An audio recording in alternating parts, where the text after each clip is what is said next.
નમસ્કાર મિત્રો, આપણા મોબાઈલમાં ઈ-એપિક કેવી રીતે ડાઉનલોડ કરવું અથવા મોબાઈલમાં ચૂંટણી કાર્ડ કેવી રીતે ડાઉનલોડ કરવું. સૌપ્રથમ પ્લે સ્ટોરમાંથી વોટર હેલ્પલાઇન એપ ડાઉનલોડ કરવી. ન્યૂ યુઝર પર ક્લિક કરવું. મોબાઈલ નંબર દાખલ કરી સેન્ડ ઓટીપી પર ક્લિક કરવું. ફર્સ્ટ નેમમાં મતદારનું નામ અને લાસ્ટ નેમમાં અટક લખવી.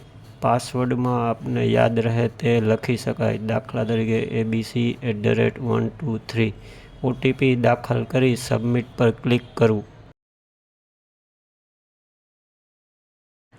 યુઝર ક્રિએટેડ સક્સેસફુલી, આપનું આઈડી બની ગયું છે. ઓકે પર ક્લિક કરો. મોબાઈલ નંબર તથા અગાઉ આઈડી બનાવતા સમયે પાસવર્ડ રાખેલ હોય તે દાખલ કરો. સેન્ડ ઓટીપી પર ક્લિક કરો. આપના મોબાઈલમાં આવેલ ઓટીપી દાખલ કરો. લોગિન નાઉ પર ક્લિક કરો. લોગિન થયા બાદ ડાઉનલોડ ઈ-એપિક પર ક્લિક કરો. તમારી પાસે ચૂંટણી કાર્ડ નંબર હોય તો yes I have EPIC number પર ક્લિક કરો અથવા રેફરન્સ આઈડી હોય તો yes I have form reference number પર ક્લિક કરો.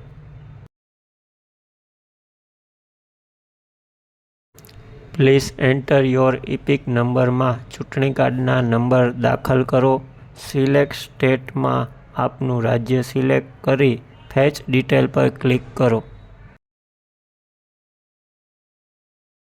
ચૂંટણી કાર્ડના નંબરને બદલે આપણી પાસે રેફરન્સ આઈડી હોય તો પ્લીઝ એન્ટર યોર રેફરન્સ નંબરમાં રેફરન્સ આઈડી દાખલ કરો. સિલેક્ટ સ્ટેટમાં આપનું રાજ્ય એટલે કે ગુજરાત સિલેક્ટ કરી ફેચ ડિટેલ પર ક્લિક કરો. આપનું નામ, મોબાઈલ નંબરના છેલ્લા 4 ડિજિટ તથા વિધાનસભાનું નામ આપણે જોઈ શકશું. વિગતો સાચી હોય તો પ્રોસેડ પર ક્લિક કરો. તેવી જ રીતે રેફરન્સ આઈડી પરથી સર્ચ કરતાં પણ આપણું નામ, મોબાઈલ નંબરના છેલ્લા 4 ડિજિટ તથા વિધાનસભાનું નામ આપણે જોઈ શકશું. વિગતો સાચી હોય તો પ્રોસેડ પર ક્લિક કરો. આપના મોબાઈલ પર આવેલ ઓટીપી દાખલ કરી વેરીફાઈ એન્ડ ડાઉનલોડ ઈ-એપિક પર ક્લિક કરો. આપણા મોબાઈલમાં ઈ-એપિક ડાઉનલોડ થઈ જશે. Thank you.